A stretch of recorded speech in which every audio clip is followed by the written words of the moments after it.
사람들마다 본인이 이제 좋아하는 것들이 있잖아요. 영문을 통해서 일어나는 것 중에 특히 좋아하는 것. 어떤 사람은 이제 음악 듣는 걸 좋아하고, 어떤 사람은 영화 보는 것을 좋아할 수 있고, 어떤 사람은 여행하는 것을 좋아할 수 있고, 뭐 다 달라요. 어떤 사람은 뭐 맛있는 거 먹는 거 좋아하고. 자신이 좋아하는 음악을 들으면서 또는 아름다운 풍경을 보고 이럴 때, 여행을 할 때, 영화를 볼 때 뭔가 우리가 일상적인 언어로 이렇게 표현하잖아요. 감성에 젖는다고, 그 행복하다고. 좋아하는 음악을 들으면서 그렇게 감성에 젖고 행복해하는 순간이나, 또는 바깥에 펼쳐지는 아름다운 풍경에 막 이렇게 매료돼가지고 감탄하는 그 순간에 이제 로바가 일어나는 것이죠. 로바의 마음과 함께하는 느낌과 그리고 다른 불선법들이 일어나고 있는 것입니다. 그 순간에 마음은 올바른 대상을 향하지 못하고 있고, 그리고 바르지 않는 견해가 일어나는 것입니다.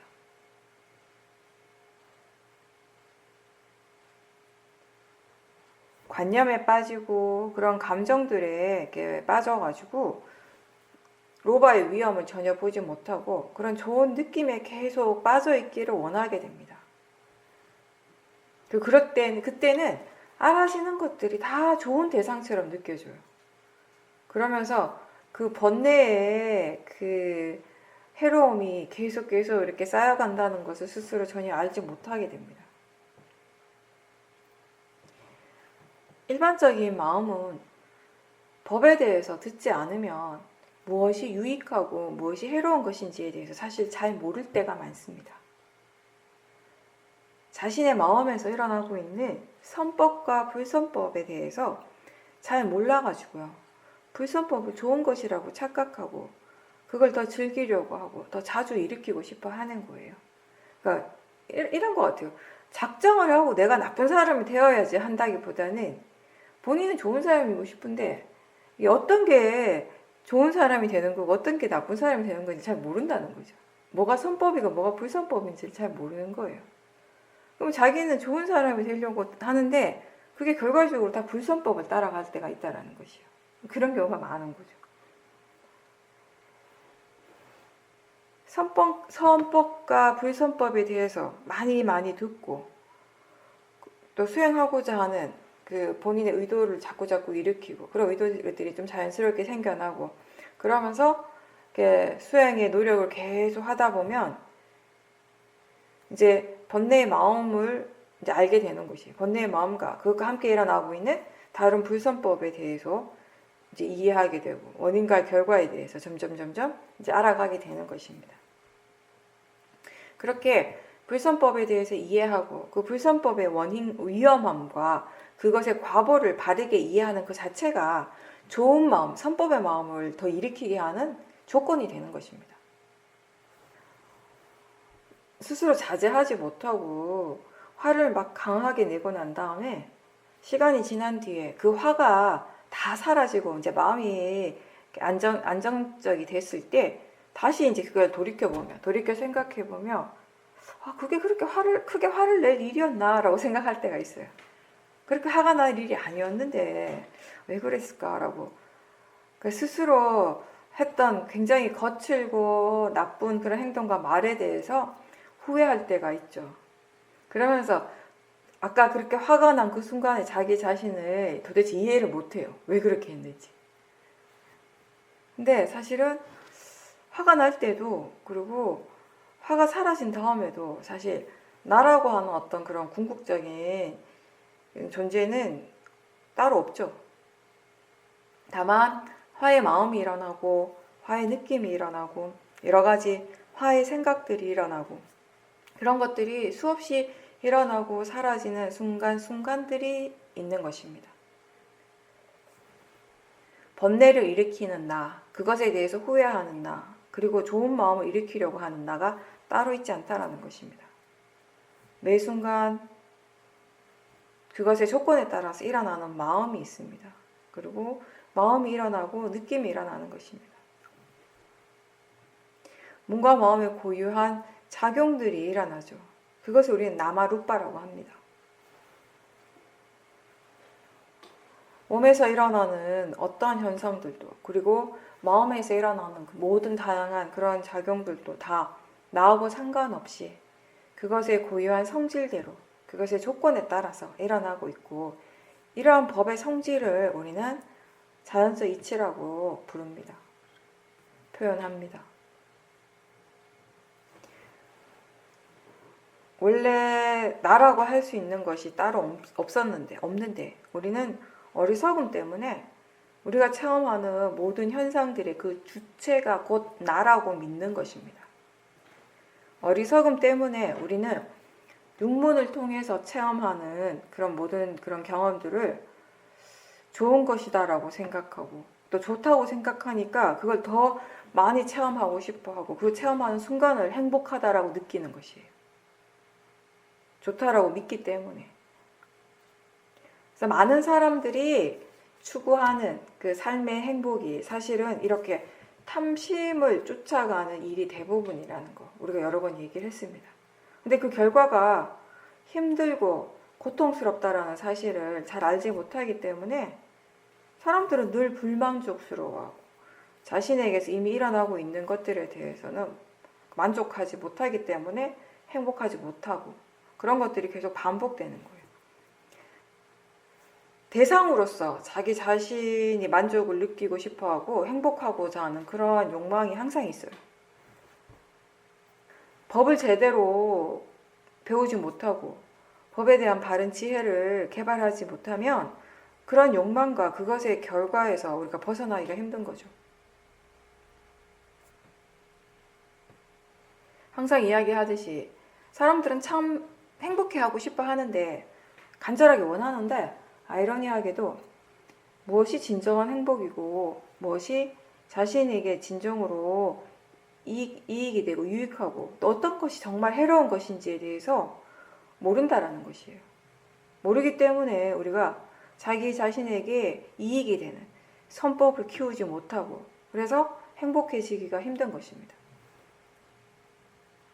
가만히 이렇게 생각해 보면 다른 사람이 좋아할 만한 말이나 행동을 할 때에도 그 밑바탕에 나의 이기심이 있을 때가 있고요. 그러니까 다른 사람에게서 칭찬받고 싶고 인정받고 싶어하는 마음으로 그런 좋은 행동들을 할 때도 많습니다.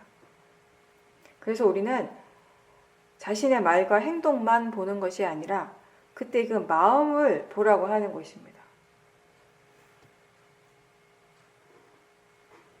작은 일이라도 어떤 마음으로 하는지, 무엇을 하든지 그 원인이 항상 있는 겁니다. 그 원인을 알기 위해서 노력하는 것이 수행입니다. 사야도께서 옛날에 그 말씀하셨어요. 예전에 사야도께서 시장에서 장사하실 때 너무 바쁘시다 보니까 이렇게 사람들과 문제도 많이 생기고 그러면서 화가 점점 강해지신 거죠. 그래서 그 화를 지켜보시고 매일매일 수행을 열심히 이렇게 하시다 보니까 결국 화를 그렇게 지켜보고 자기 자신을 지켜보는 그 수행이 얼마나 필요하고 얼마나 유익한 것인지를 깨달으셨다고 합니다. 그렇게 해서 마음이 점점 좋아지니까 다른 사람들에 대한 배려가 그냥 생기는 거예요. 많이 생기고, 그래서 시장에 그 좁은 길을 다니실 때에도 사야도께서 먼저 알아서 길을 비켜주시고, 그러면서 불쾌한 사람이 없고 하루를 원만하게 좋은 마음으로 잘 시작을 할 수 있었다고 하셨습니다. 그러니까 스스로 점점 더 관용적이 되고 다른 사람에 대해서 굉장히 인자해지는 거예요. 그런 이익들을 자꾸 이렇게 체험하고 마음에 대한 이해가 계속 생기니까 자연스럽게 예전에 그 도사의 마음이 아니라 자비심으로 이제 충만하게 되는 거죠. 그러면서 짜증스럽던 하루하루가 즐거워지기 시작하는 거죠. 일은 여전히 많아요. 그래서 다른 사람들도 여전히 바쁘고 주변도 여전히 시끄럽지만 마음이 충분히 좋은 상태로 유지가 될 수 있었던 겁니다. 그래서 모든 존재가 다 평온해지고 모든 존재가 다 행복해지기를 이라고 이렇게 그런 말들을 굳이 일깨워주지 않지만 일상생활 속에서 그대로 그 속에서 자연스럽게 자비심, 메타가 개발되고 마음은 아주 행복해지신 겁니다. 법을 이해하는 그 마음이 이제 일상생활 삶 속에서 어떻게 하면 자기 자신과 다른 사람들 모두에게 유익한지를 깨닫고 또 그렇게 깨달은 대로 말하고 행동을 하면서 마음은 또 점점점 더 좋아지게 되는 것입니다.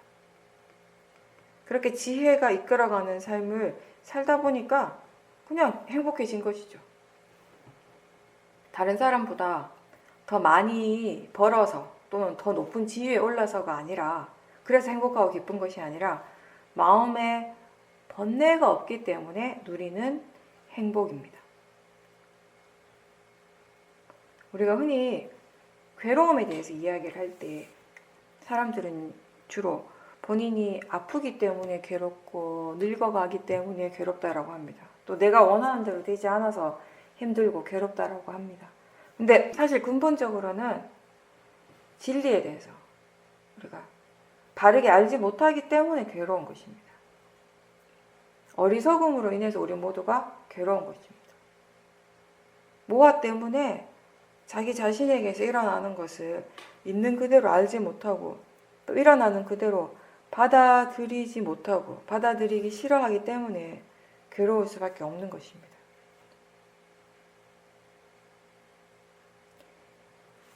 그 괴로움에서 벗어나기 위해서 우리는 지금 이렇게 지혜를 개발하는 수행을 하고 있습니다. 이 수행은 자기 자신에 대한 관심, 궁금함에서부터 시작을 합니다. 자신의 삶에서 행복해지기 위해서는 자기 자신을 더 바라보고 또 대상을 바꾸려고 애쓰는 것이 아니라 자신의 마음의 견해를 바꾸도록 노력하라는 것이 부처님의 가르침입니다. 행복이나 만족이라고 하는 것이 저 바깥에서 오는 것이 아니라 자신의 마음에서 그러한 조건들이 생겨나고 충족되어지는 것입니다. 가장 소중한 것은 각자 자신의 마음입니다. 우리가 보호하고 지켜야 할 것은 각자 자신의 마음일 것입니다. 호흡을 할 때 호흡하려고 하는 의도 그리고 그때 함께 일어나는 물질의 4대 요소들을 관찰하는데 그 관찰이 굉장히 섬세하게 되고 있다라고 요즘은 느낀다라고 하셨어요. 더불어서 이제 물질과 마음이 함께 복합적으로 일어나는 것들을 잘 관찰하게 되면서 이 수행하는 것에 대해서 많이 흥미가 생기고 알아차리는 맛이 있다라고 그렇게 말씀하셨습니다. 그리고 이제 알아지는 쪽보다는 아는 성질 쪽에 자연스럽게 더 관심이 있고 그렇게 계속 수행을 하고 있는데 그 중간에 한번 수행을 잘 하려고 하는 그런 마음이 일어나고 그때 힘이 들어가면서 그때 당시에는 몰랐지만 나중에 알고 나니까 그때 그 수행에 대한 관심도 좀 떨어지고 알아차림이 끊어졌다라는 것을 나중에 알게 되었다라고 하셨는데 그런 상태를 그냥 내버려 두면 마음이 점점점 더 어떻게 될 거라는 거, 안 좋아지는 방향으로 어떻게 나아간다라는 거 그동안 오랫동안 수행을 하면서 굉장히 많이 경험을 했었기 때문에 같은 거 이제 반복하지 않기 위해서 이제 그런 상태들 또한 그냥 알아차리려고 하고 있었는데 그때 이제 수행하기 싫어하는 마음이 분명하게 알아지는 순간에 다시 바르게 수행하려고 하는 노력을 일으키고 열심히 이제 다시 수행을 하기 시작했다라고 하셨습니다.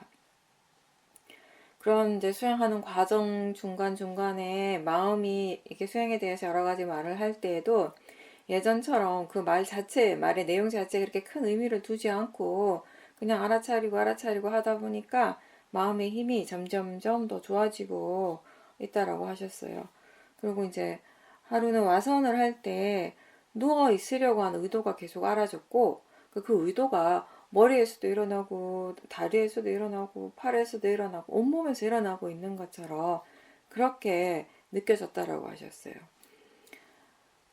수행이 마음이 하는 일이고 정신과 물질의 과정이라는 것, 그런 것에 대한 이해가 분명히 있는데, 그럼에도 불구하고 또 때로는 이 나라고 하는 느낌이 너무나 강하게 있고 마치 바위처럼 견고하게 일어나고 있을 때가 있고, 그럴 때는 그런 마음, 그런 느낌 또한 알아차림하고 있고, 또 요즘은 마음의 상해작용에 대해서 마음이 자연스럽게 궁금해하고 있고, 그렇게 그쪽에 관심을 두면서 수행을 한다라고 하셨습니다. 네, 기본적으로는 제가 볼 때는 수행을 아주 잘하고 계신다 라고 일단 표현을 하고요.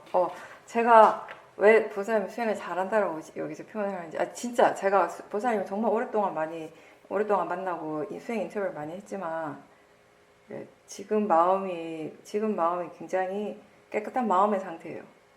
그러니까 이게 수행을 잘하고 있다라고 표현하는 가장 첫 번째 이유는 저는 이거예요. 그러니까 이건 보살님에 해당하는 건데, 제가 들었을 때 보살님이 지금까지 오랜 세월 동안 가지고 있었던, 보살님한테 항상 반복적으로 일어났던 어떤 마음의 약점이라고 했어요. 수행하는 마음의 약점, 항상 반복됐던 그 약점을 지금 극복하신 거예요. 그러니까 보살님이 항상, 그러니까 수행을 굉장히 열심히 함에도 불구하고 본인이 수행 때문에 많이 괴로웠던 이유 중에 하나는 일단 탐심이죠. 수행 자체에 대한 탐심. 다른 것에 별로 다른 사람들에 비해서 다른 것에 대한 탐심은 약하지만 모든 탐심이 수행에 집중돼가지고 수행 자체에 대한 탐심이 너무 강했고, 그러니까 수행의 과정에서 일어나는 작은 것들에 대해서 마음이 자꾸 의미를 부여하고, 그러다 보니까 수행이 잘 되고 있었음에도 불구하고, 지혜가 일어나는 순간임에도 불구하고 자꾸 마음이 거기다가 그걸 그냥 내버려 두면 되는 것을, 마음이 그런 식으로 수행을 하고 지혜가 일어나는 그런 과정들을 그냥 가만히 내버려 두고 물러나서 그걸 그냥 지켜보는 이 마음만 이렇게 분명하면 되는데, 확실하면 되는데, 이걸 못한 거예요. 이때까지 이걸 하는 게 너무 힘들었어요. 왜 힘들었냐면 이것도 사실 근본적인 탐심인 거죠. 뭔가 지혜가 일어나고 수행이 지금 바르게 잘 되고 있다라고 느낄 때 다른 사람들에 비해서 자꾸 이거보다 더 잘해야 되고 뭔가 다른 게 있을 것 같은 이러한 마음이 굉장히 강하게 일어났던 편이었어요. 그러니까 그게 자꾸 반복이 되니까 지혜가 일어나는 순간에 자꾸 그 지혜의 마음이 쉽게 이렇게 무너져 버리는 거예요. 지혜가 계속 발전해 나가는 거, 지혜를 기반으로 해서 마음이 점점 더 큰 지혜가 일어나고 그렇게 더 발전해 나가기보다는, 지혜가 일어나기까지는 수행이 잘 됐는데 이게 지혜가 일어났다고 아는 순간에 마음이 바로 탐심이 일어나는 거예요. 그러다 보니까 굉장히 신기하게도 지혜가 일어나는 순간에 마음이 그냥 한없이 깨끗하고 밝은 순간인데, 이상하게도 보살님 같은 경우는 금방 뭔가 이렇게 찝찝한 마음의 상태가 돼버릴 때가 많았던 거예요. 그러니까 지혜가 안 일어난 건 아니에요. 일어난 건 맞는데 뭔가 찝찝한 상태도 같이 있는 거. 그래서 그런 것들이 반복되어 왔었는데, 그리고 또 그게 힘들었던 점 중에 하나가 뭐냐면, 이게 마음이 약간 지금 상이 있는 상태인 거예요. 수행을 잘하고 있다라고 하는 상이 있는 상태에 그렇게 돼버리니까 이걸 약간 희뿌연 그 상태를 대상으로 보는 게 더 힘든 거예요. 왜냐면 내가 잘하고 있다라고 마음이 이미 그렇게 생각을 해버리니까 그걸 대상으로 보려고 하는 순수한 노력들을 잘 안 하게 된 거죠. 그러니까 일이 더 이렇게 수행 자체가 더 복잡해지고 힘들어지는 경우가 많았거든요. 그러니까 저도 굉장히 뭐랄까 좀 신기하게 느꼈던 점 중에 하나는, 보살님하고 인터뷰하면서 지혜가 일어났다라고 보살님이 인터뷰할 때 오히려 그게 더 힘든 경우가 많았다는 거예요. 그것 때문에. 예, 정말 아이러니하게 다른 사람들하고 좀 다른 경우인데, 근데 그 약점을 계속 몇 년 동안 반복되었던 약점을 이제 본인이 이제 극복을 한 거예요. 지혜가 일어나는 그 순간에도 지금 어떤 지혜가 일어났다는 걸 분명하게 알면서, 그리고 거기에 대한 더 이상의 로바가 일어나지 않는 거예요. 그러니까 지금 보살님 스스로 느끼시겠지만 일어난 지혜를 바탕으로 해서 마음이 계속 더 수행을 진행하게 되잖아요. 그러니까 더 깊은 지혜들이 일어날 수 있는 조건들이 되어지고 있잖아요. 마음이 그 일어난 지혜 그것뿐만 아니라 또 다른 것에 대해서 궁금해하고 관심을 가지고 계속해서 그런 식으로 선순환이 되는 거예요. 그렇죠? 근데 그 부분은 굉장히 제가 지금 보살님이 잘하고 계신 거라고 말씀드리고 싶고요. 그리고 호흡을 볼 때에도 그리고 보는 것을 알아차림할 때에도 의도를 계속 보고 있다라고 하는 것은 지켜보는 마음의 힘이 좋은 상태거든요. 그렇죠? 의도라고 하는 건 사실 굉장히 중요한 마음이고 중요한 대상인데, 그럼에도 불구하고 이게 굉장히 미세하기 때문에 우리가 평상시에 사람들이 그걸 보는 것이 좋다는 건 알지만 잘 보여지진 않거든요. 특히 호흡을 할 때, 저도 처음에 이제 우리 줌버페 시작할 때 호흡 얘기 한 번씩 하면 배의 감각이나 몸의 감각 쪽 얘기를 더 많이 하잖아요. 근데 사실은 우리가 호흡을 할 때 더 중요한 것은 그때 호흡하는 마음을 보는 것이거든요. 의도. 이런 것들을 볼 수 있는 게 더 중요한데, 그렇게 보기보다는 대부분 사람들이 기본적으로 이제 몸에서 일어나는 감각들을 1차적으로 먼저 알아차림하기 때문에 이제 그 얘기를 하는 것이거든요. 호흡에서도 우리가 이 숨 자체를 우리가 알아차리는 게 별 의미가 없잖아요, 사실. 숨을 알아차리는 게 무슨 큰 의미가 있어요. 배가 부풀고 꺼지고 하는 그 감각 자체가 그렇게 중요하다기보다는 사실은 우리가 그걸 통해서 나마루빠의 성질에 대해서 이해하는 것이잖아요. 근데 그렇게 되기 위해서 가장 핵심적인 것은 사실은 호흡을 할 때에도 이 마음의 의도를 볼 수 있다면은 우리가 뭔가 좀 더 핵심적으로 수행을 한다고 표현해야 되나? 더 이렇게 자연적 이치에 대한, 그리고 나마루빠의 성질에 대한 이해대로 훨씬 더 자연스럽게 하게 되는 것이에요. 호흡이라고 하는 것이 사실 우리가 이런 불교의 수행을 뭐 다른 수행도 그런 수행이 있는지는 모르겠지만, 적어도 이 수행을 알아차림이라는 이 수행을 하지 않는다면 사실 우리가 호흡이라고 하는 거, 숨을 쉰다라고 하는 거 그냥 일어난다라고 생각하지, 그걸 하기 위해서 마음의 의도가 필요하다라고 어떻게 알겠어요? 그리고 본다라고 하는 것도 마찬가지예요. 보는 것이 너무나 자연스럽게 일어나잖아요. 그죠? 눈을 감았다 그냥 뜨기만 하면 보여요. 그냥 우리는 보인다라고 생각하고 그냥 들린다라고 생각하지, 그 모든 과정들에서 그 모든 현상들에서 의도가 꼭 필요하다라는 것을 알기란 굉장히 어렵거든요. 의도가 일어나고 있다라고 들었지만 그걸 본인 스스로 알아차리고 분명하게 보기까지는 사실 시간이 많이 걸리잖아요. 마음을 충분하게 이해했을 때 그런 것도 우리가 대상으로 지켜볼 수 있는 것이에요. 근데 의도를 볼 수 있을 때 그때 가장 큰 이익은 결국 무아에 대한 이해인 거죠. 의도를 보지 않으면 이런 것들이 그냥 저절로 일어난다고 생각하고, 또 동시에 이게 내가 보고 내가 한다라고 생각을 하는 것이에요. 근데 저절로 일어나는 것도 아니고요. 원인과 결과이고 내가 하는 것이 아니라 조건에 따라서 일어나는 것이에요. 그거 자체가 무아를 이해하는 것이죠. 의도를 볼 때 우리가 확실하게 진짜 무아에 대한 이해, 자연적 이치에 대한 이해가 분명하게 일어나는 것이거든요. 수행하는 마음도 마찬가지고, 우리가 지금 앉아 있잖아요. 근데 이렇게 앉아 있을 때도 의도가 있으니까 계속 앉아 있을 수 있는 거예요. 걸을 때는 걷고자 하는 의도가 있으니까 계속 걸을 수 있게 되는 것이에요. 근데 이렇게 앉을 때 아까 우리가 한 1시간 반 전에, 1시간 3, 40분 전에 앉기 시작했어요. 근데 그러면 앉아 있고자 하는 의도가 1시간 반 전에, 그때 내가 앉기 시작할 때 그때 한번 일어나고 끝인가요? 아니에요. 계속 일어나요. 그걸 우리가 못 알아차리는 것이지, 계속 우리가 마음에 계속 집중을 하고 알아차리는 마음의 힘이 충분히 좋을 때는 그런 의도들이 계속 일어나고 있다는 걸 알 수가 있거든요. 그러니까 아까 보사님께서 와선을 할 때 의도가 머리에서 일어나고 다리에서 일어나고 팔에서 일어난다고 하는 거, 사실 보사님도 알듯이 마음이라고 하는 것이 어떤 장소가 따로 있는 건 아니에요. 제가 이해하는 것은 그거예요. 그렇게 이게 그 장소가 따로, 그 장소에서 의도가 일어나는 건 아니지만, 몸의 그 부분에서 일어나는 건 아니지만, 누워있는 그 동안에 계속 의도가 일어나고 있기 때문에 마음이 그렇게 느낀 것이에요. 관념적으로. 그걸 본인이 그렇게 표현하신 거예요. 우리가 실제로 의도를 계속 관찰할 수 있을 때, 순간순간 일어나는 의도를 계속 관찰했을 때 그런 식으로 마음이 그런 관념적인 해석을 할 때가 많아요. 저도 의도를 처음 계속 지켜볼 때 그렇게 이해가 되어졌어요. 팔을 펼치고 있을 때 뭔가 몸을 일으키려고 할 때 의도가 계속 보일 때, 그 의도가 이 팔의 모든 부분에서 하나하나 계속해서 일어난다고 느끼고, 의도가 다리에서 막 계속해서 일어난다고 느낀 거예요. 근데 사실은 팔에서도 아니고 다리에서도 아니에요. 장소가 아니에요. 계속 그런 마음의 작용이 일어나고 있음이, 그러니까 관념적으로 그렇게 우리가 마음이 그런 식으로 이렇게 표현을 하는 거죠. 느끼는 것이기, 그렇게 느껴지기 때문에. 그리고 지금 지혜 힘이 굉장히 좋으니까 수행하는 재미도 자연스럽게 생기는 것이에요. 그리고 이제 가장 다행스러운 거는 중간에 잠깐 그 잘하려고 하는 그런 탐심이 일어났었어요. 그러니까 힘이 들어간 거죠. 힘이 들어갔고 만약 예전 같았으면은 수행이 또 거기에서 저 밑으로 가라앉았을 거예요. 한참 동안.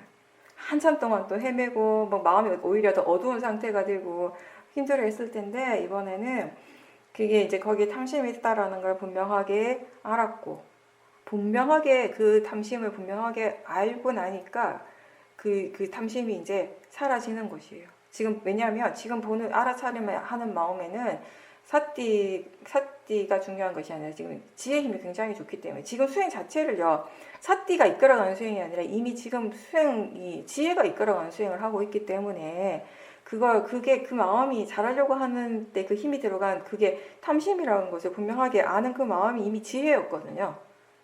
그러니까 그 지혜가 가라앉게 되고 다시 마음이 바르게 수행을 하게 되는 것이에요. 우리가 어떤 올바른 마음의 바른 견해, 올바른 수행에 대한 올바른 목적으로 할 때는 그때 일어나는 하고자 하는 마음이 수행에 도움이 돼요. 근데 탐심으로 사게 되면 하고자 하는 마음이 수행에 오히려 방해가 되는 것이죠. 이제 그런 것들을 그동안 정말 많이 경험을 했고 그런 경험들을 통해서 지금 이런 지혜가 일어난 것이겠죠. 네, 그리고 나라고 하는 느낌이 나라고 하는 그런 믿음이 전혀 없이 그냥 마음이 자연스럽게 가볍게 수행을 할 때도 있지만 또 때로는 나라고 하는 느낌이 굉장히 견고할 때가 있어요. 그게 우리가 마음이기 때문에 그런 것이에요. 내가 아니기 때문에. 마음이기 때문에 그리고 마음이라고 하는 것이 굉장히 빨리 일어나고 계속 변화하는 것이잖아요. 빠르게 변하는 것이잖아요. 내가 그 마음의 속도를 따라갈 수가 없어요. 계속 그렇게 변화하는 속도를 사실 우리가 아무리 열심히 지켜봐도 그 지켜보는 마음에 힘이 한계가 있는 것이거든요. 그러니까 일어나는 쪽에 그렇게 막 계속 그 끊임없이 막 찰나생 찰나멸 한다고 우리가 얘기 표현을 하듯이 계속 변화하는 그런 마음들을 하나하나 다 알 수는 없는 것이거든요. 그러니까 그게 이해가 안 되고 이상할 수는 있겠지만 어쨌든 뭐 지금 얘기하신 것처럼 그렇게 나라는 느낌이 마치 항상한 것처럼 굉장히 견고하게 그런 느낌이 일어날 때는 그런 느낌이라고 알아차림하시고요. 마음이 그렇게 생각한다고 알아차림하시면 돼요. 잘못된 것은 없어요. 그 또한 마음이고 또 내가 아니고 그냥 마음이 알아서 수행을 한다라고 아는 것 또한 마음이고 지혜니까 어떤 것이든 어떤 마음이 일어나도 상관없습니다. 왜냐하면 지금은 지켜보는 마음이 이미 지혜가 있기 때문에 괜찮은 거죠. 그 나라는 느낌이 굉장히 견고하게 일어나는 순간에도 사실 지켜보는 마음은 그 마음을 믿진 않잖아요. 만약에 믿는다면은 믿는 그 마음 자체로도 대상으로 하시면 돼요. 믿는 건 아닌데 지켜보는 마음이 싹 숨어서 안 보이고 그냥 나라는 게 덮고 있는 느낌? 덮고 있다라는 것을 알아차리잖아요. 근데 그게 그 무화과 쪽이 너무 강하다가 보니까 이 수행하는 마음을 바로 대상으로 하는 이쪽이 좀 약해지긴 한 거죠. 그러니까 그 이전의 상태에서는 지혜 힘이 굉장히 좋았기 때문에 이렇게 알아지는 쪽과 아는 쪽이 완전하게 분리가 되었잖아요. 완전하게 분리가 되었고 보살님이 따로 의도하지 않지만 마음은 자연스럽게 이 알아지는 성질 쪽보다 아는 성질 쪽에 집중을 하고 있었어요.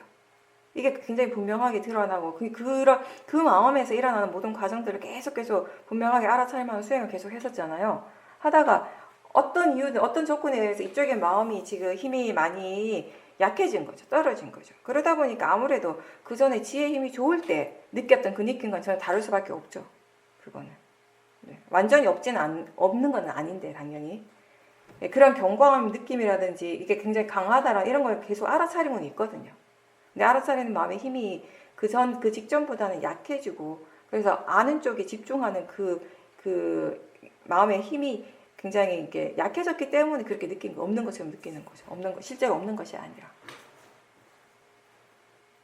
궁금해하는 것들에 대해서는 계속 그 궁금함을 바탕으로 계속 수행을 하시면 됩니다.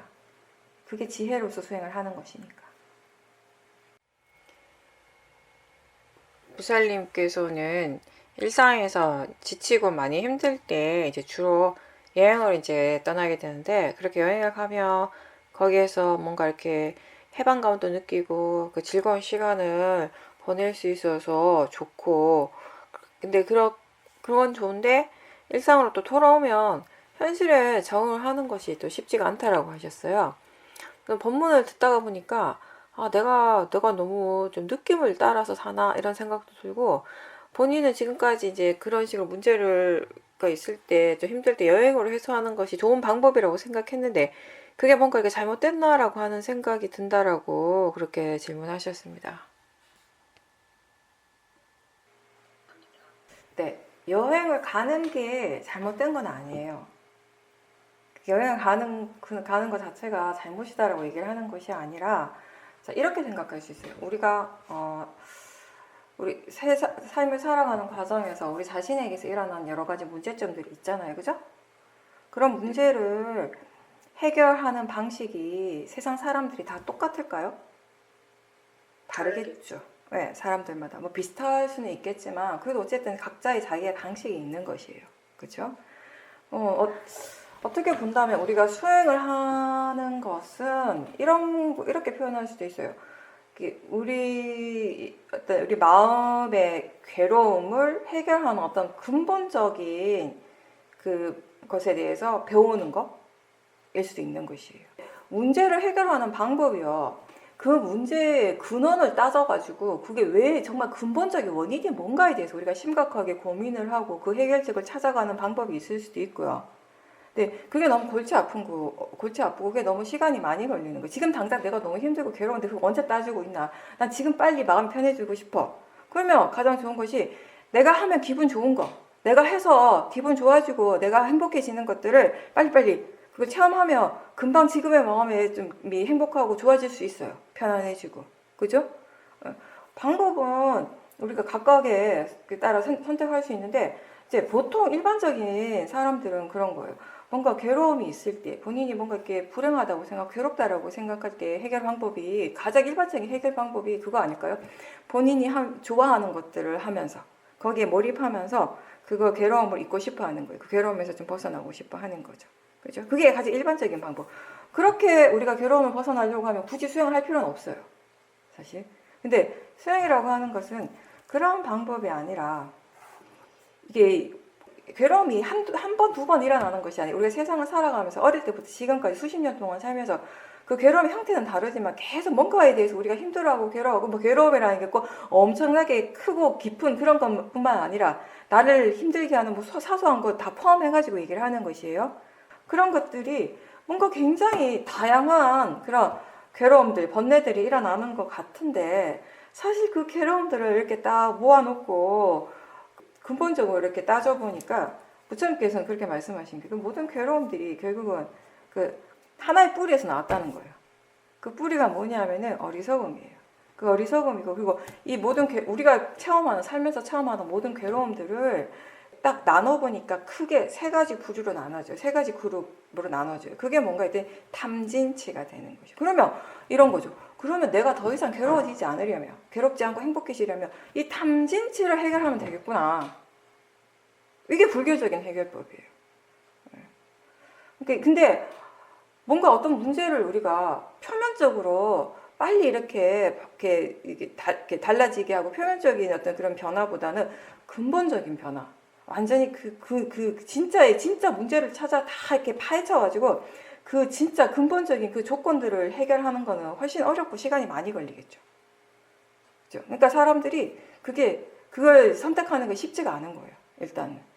일단 이런 방법이 있다라는 것조차 모르는 사람들이 대부분이고 또 알아가지고 그러니까 선택한 사람들도요. 이게 생각보다 너무 힘든 거예요. 이렇게 쉽게 생각했는데 하면 그냥 금방 될 것 같은데 생각보다 빨리 안 되고 시간이 걸리고 이러니까 다시 이게 포기하고 예전의 방법으로 돌아가기도 하고 그런 거죠. 근데 어쨌든 우리가 선택하는 이 수행을 통해서 자신의 괴로움에서 벗어나려고 하는 것은 이 근본적인 방법이 이 탐진치에서부터 벗어나려고 하는 이 탐진치를 해결하고자 하는 그것이에요. 탐진치를 해결하려고 한다면요, 우선 알아야 될 게 뭐냐면 지금 자기 자신에게서 일어나고 있는 이 마음이 탐심인지 진심인지 어리석음인지 아니면 선법, 좋은 마음인지 알아야 될 거 아니에요. 사실 굉장히 많은 번뇌들이 우리 삶 속에서 삶의 현장에서 계속 일어나고 있는데 그게 번뇌라는 것조차도 모르는 경우가 굉장히 많았어요. 그나마 수행을 하니까 뭔가 이렇게 아름다운 소리를 듣고 너무 좋다 즐겁다라고 느낄 때 일어나는 그 마음, 그런 것들이 번뇌의 마음이고 탐심의 마음이고, 또는 뭔가 이렇게 사소하게 느껴지는 이렇게 불만족스러운 뭔가 약간의 짜증, 이런 것들도 다 귀찮은 마음, 이런 것들 다 도사, 화의 마음이라는 것을 수행을 하니까 우리가 알지. 예전에는 그런 것들을 그냥 너무나 그냥 아무렇지도 않게 그냥 당연하게 일어나는 이렇게 마음으로 치부하고 내버려 뒀거든요. 근데 이제 그런 것들을 이제 그 번뇌라는 것을 알게 되고, 그리고 그런 마음들이 일어날 때 바른 생각으로, 바른 견해로서 지켜보고자 이제 노력을 하는 것이거든요. 근데 이제 이게 보살님도 그 말씀 하셨어요. 여행을 가면 좋아요. 여행을 가서 새로운 그런 환경에 접하고 뭔가 이렇게 새로운 그런 아름다운 풍경들을 보고 이렇게 새로운 사람들을 만나고 이런 것들, 또 맛있는 음식을 먹고 이런 과정들이 좋죠. 말씀하신 대로 밥도 안 해도 되고 그냥 돈만 쓰는 건데 거기 가면, 그죠? 이렇게 좋은 곳에서 잠자고 뭐 하고 싶은 거, 평상시 하고 싶은 거 다 하는데 어떻게 기분이 안 좋겠어요? 기분이 좋죠. 근데 보살님 아까 얘기하셨잖아요. 집에 오니까 마음이 붕 뜨고 적응이 안 된다는 거예요. 그게 왜 마음이 이렇게 붕 뜨냐면, 이게 사실은 그 마음이요, 집에 돌아오기 전부터 여행을 하고 있을 때 계속 붕 뜨고 있었거든요. 들뜸이 계속 있었어요. 근데 그게 탐심 때문에 일어난 들뜸이에요. 근데 이제 일반적으로 보통 사람들은 그 들뜸의 느낌을 좋아한단 말이에요. 뭔가 좋은 느낌이라고 생각을 해요. 근데 이렇게 수행자들이 자기 자신을 이렇게 올바른 견해로, 올바른 관점에서 이렇게 지켜봤을 때 그 들뜸이 결코 좋은 느낌이 아니에요.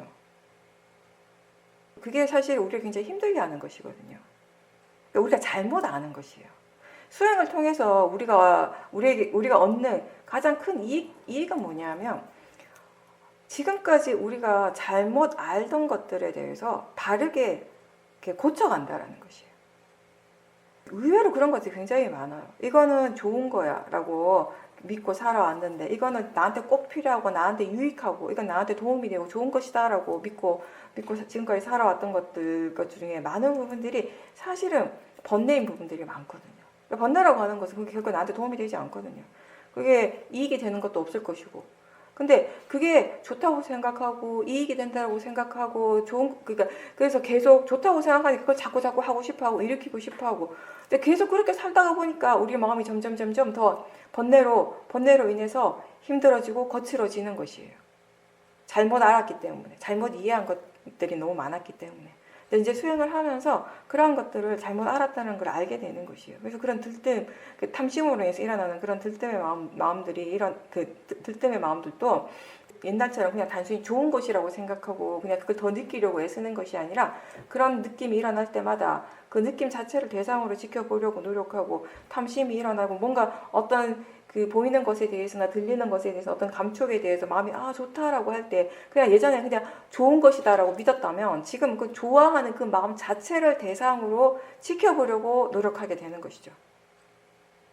그런 노력들을 통해서 우리의 관점이 바뀌게 되고 우리의 이해가 달라지게 돼요. 예전에는 그게 100% 좋은 것이었는데, 그걸 바른 견해로 그냥 좋은 것이다 라고 하고 보는 것이 아니라 그냥 이게 그냥 대상일 뿐이다, 마음일 뿐이다, 느낌일 뿐이다 라고 이런 관점에서 지켜보다 하다 보면 이것에 대한 이해가 전혀 달라지게 되는 것이에요. 이게 좋은 게 아니라 이게 정말 나를 지금까지 힘들게 하고 괴롭게 했던 근본적인 어떤 원인이 되는 마음이었구나, 그런 것들을 깨닫게 될 수 있다는 것이에요. 물론 지금 내가 얘기하는 것이 전부 다 보살님이 다 수긍이 되고 그게 다 이해가 되지는 않을 거예요. 나는 그렇지 않은데, 나는 그렇게 생각 안 해, 이런 부분들이 분명히 있을 거란 말이죠. 근데 이거는 지금까지 보살님 마음이 오랫동안 이건 참 좋은 거야, 이건 나한테 정말 이로운 것이야 라고 믿어왔던 것인데, 그게 다른 사람이 그게 아니다라고 말을 한다고 해서 100% 마음의 이해가 바뀌진 않거든요. 그냥 이해가 다 되지는 않지만 100% 수긍은 되지는 않지만 어쨌든 그게 좋은 것이든 나쁜 것이든 어쨌든 상관없이 알아차림의 대상인 건 맞잖아요. 뭐 좋으니까 안 알아차려도 되고 나쁘니까 알아차려야 되고 이런 게 아니잖아요. 좋든 나쁘든 뭔가 마음에서 일어나는 것은 다 수행의 대상인 거예요. 그건 분명하죠. 그렇다면 보살님이 이거는 그게 좋은 게 아니랬어. 이거는 번뇌야. 이렇게 단정을 짓고 번뇌로서 지켜보려고 애쓰는 게 아니라 그냥 그 자체를 그냥 지켜보세요. 그 자체를. 일어나고 있는 그 느낌, 그 마음들을. 그리고 그걸 좋아하고 있는 그 마음도 대상으로 지켜볼 수 있다면 함께 본다면 더 좋은 것이고요. 그게 그냥지 그때 가장 중요한 건 뭐냐면 견해예요. 견해. 바른 견해. 그걸 내가 좋아하고 있고 내가 느낀다라고 하는 것이 아니라 이게 그냥 단지 마음이고 이게 이런 느낌이 일어나고 있고 이게 그냥 단지 대상일 뿐이라고 하는 자연적 이치로서 일어나고 있는 대상일 뿐이라고 하는 그 관점, 그 견해가 계속 함께 있어야 돼요. 그걸 계속 스스로에게 일깨워주는 것이 이때는 가장 중요한 것이에요. 그러면서 보살님이 계속 지켜보시는 거예요. 어떤 답을 미리 정해놓고 보는 것이 아니라 그래서 이건 번뇌야라고 미리 정해놓으실 필요도 없어요. 번뇌로서 봐야지라고 할 필요도 없어요. 그냥 대상으로서 지켜보십시오. 자연적 이치로서 지켜보십시오. 그렇게 계속 꾸준하게 그게 일어날 때마다 지켜보고 했을 때 그때 마음의 이해들이 조금씩 달라지는 것을 스스로 발견하게 된다는 것이에요. 그게 꼭 보살님 여행과 관련된 것이 아니라도 그런 것들은 사실 많아요. 본인 주변에. 어떤 특정한 소리에 대해서 보살님이 좋아할 수도 있잖아요. 그죠? 마음이 좀 안 좋을 때, 우울하고 안 좋을 때, 그 음악을 들으면 마음이 편안해지고 안정을 찾아서 난 너무 좋아. 이런 음악이 있을 수도 있고, 또는 어떤 책일 수도 있고, 영화가 그럴 수도 있고, 어떤 사람일 수도 있고, 그죠? 어떤 맛일 수도 있고, 어떤 느낌일 수도 있고, 어떤 냄새, 향일 수도 있고. 그건 뭐 그때그때 다른 것인데 대상이 뭐든지 상관없어요. 그럴 때마다 그런 것들을 한번 지켜보십시오. 대상으로서. 그 좋아하는 마음을. 그 좋다라고 생각하는 그 마음을. 그리고 좋아하는 그 느낌을. 그런 것들을 대상으로 자연적 이치로 계속 일깨워주면서 계속 지켜보고 계속 또 지켜보고 하다 보면은 그것에 대한 그 본인의 어떤 이해, 지금까지 가지고 있던 어떤 믿음 이런 것들이 바뀔 수 있다라는 것이에요. 지금은 당연히 혼란스럽죠. 본인은 그게 좋은 것이라고 생각했는데 그게 아니라고 하니까 번뇌라고 하니까 혼란스러울 수 있는데 그 혼란스러운 마음도 대상이에요. 사실은. 너무 혼란스러우면 그런 것들을 대상으로 보는 게 힘들거든요. 그죠? 그럴 때는 막 혼란스러운 마음 자체를 먼저 지켜보고 시작을 하셔야 돼요. 혼란스러워하는 것이 이게 마음이 이렇게 혼란스러워하는구나, 마음이 이렇게 움직이네, 마음이 이렇게 들떠있네 라고 이렇게 계속 알아차리고 하면서 그런 혼란스러운 마음들이 좀 어느 정도 가라앉았을 때 그때 그 대상, 어떤 특정한 대상에 대해 좋아하는 마음, 그리고 그 좋아하기 때문에 일어나는 느낌 이런 것들을 한번 지켜보는 것이죠. 그러니까 여행 자체가 잘못된 건 아니죠. 근데 다만 우리는 항상 그 얘기를 해요. 수행에서 우리가 중요하게 항상 강조하는 것은 뭐냐면 지금 무엇을 하고 있는가의 부분이 아니라 그 일을 어떤 마음으로 하고 있는가예요. 보살님이요. 수행이 지금보다 훨씬 더 능숙해지면요. 여행을 가서도 수행을 하실 수 있어요. 여행에서 보는 풍경들, 바라보는 그 풍경을 바라볼 때, 여행에서 사람들을 만날 때, 여행에서 체험하는 모든 것들에 대해서 일어나는 그 마음에 대해서 알아차림을 하면서 여행을 할 수 있는 거예요.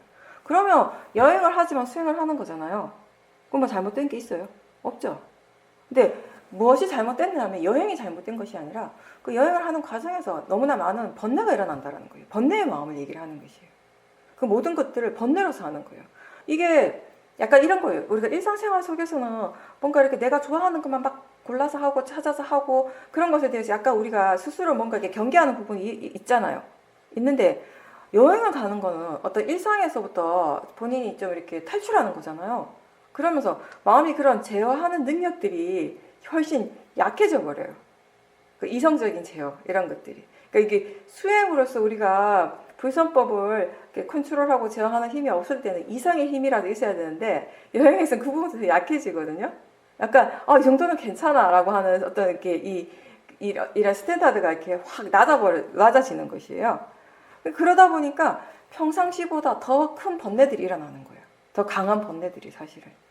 그러니까 여행 가서 사람들이 너무 즐거워하고 행복해하는 것이 사실은 일상생활에서도 더 큰 번뇌가 일어나고 있는 순간들이거든요.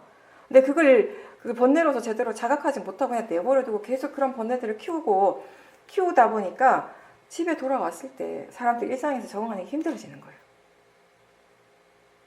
그 번뇌의 마음들을 가라앉히는 게 쉽지 않은 거예요. 그게 일상이 힘들어서가 아니라 번뇌의 마음 때문에 힘들게 느껴지는 것이거든요. 그게 마음의 이 갭이 너무 커져 버리니까. 네. 이제 그런 것들을 다 이렇게 알아차림할 수 있다면 그게 수행인 것이거든요. 여행을 가고 안 가고의 문제가 아닌 것이거든요. 그죠? 그러니까 여행을 가는 것이 어떤 일을 해결해 주지는 않아요, 사실죠. 근본적으로는. 마음을 지켜보는 것이 근본적인 해결이 되는 것이죠. 그건 이제 어떤 선택을 할 것인가는 이제 보살님이 하는 거죠. 근데 제가 얘기하고 싶은 거는 이게 잘못된 것이다. 이렇게 해서는 안 된다라고 하는 그런 걸 미리 정해놓고 하는 것이 아니라 그냥 매 순간순간 일어나는 마음과 그 마음과 함께 일어나는 느낌들을 대상으로 자연적 이치로 알아차림하려고 하는 그 노력만 계속 하시라는 거예요. 그 노력을 계속했을 때 한 달 하고 두 달 하고 6개월 하고 1년을 했을 때 그때 그 다음에 일어나는 그런 결과가 있을 것이거든요. 지금 보살님이 궁금해 하시는 거는 지금의 마음이 바로 해결할 수 없는 부분이에요. 시간이 좀 지난 후에 해결할 수 있는 부분이라는 거죠. 네.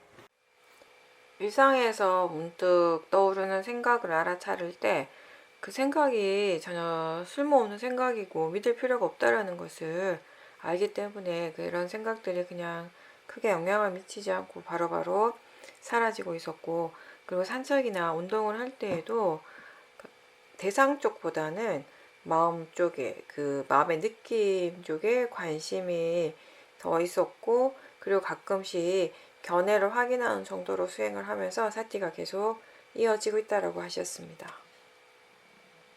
생각이 많이 일어나죠. 근데 이제 우리가 생각을 이해했을 때 그 실제를 이해하는 그 지혜가 있을 때 그런 생각의 내용들이 대부분 그렇게 중요하지 않다는 걸 알기 때문에 내용 자체에 집중을 하지 않는 것이에요. 그냥 내용이 그냥 흘러가게 내버려 두는 것이고, 그래서 생각으로 인해서 일어나는 그런 번뇌들이 훨씬 줄어들게 되는 것입니다.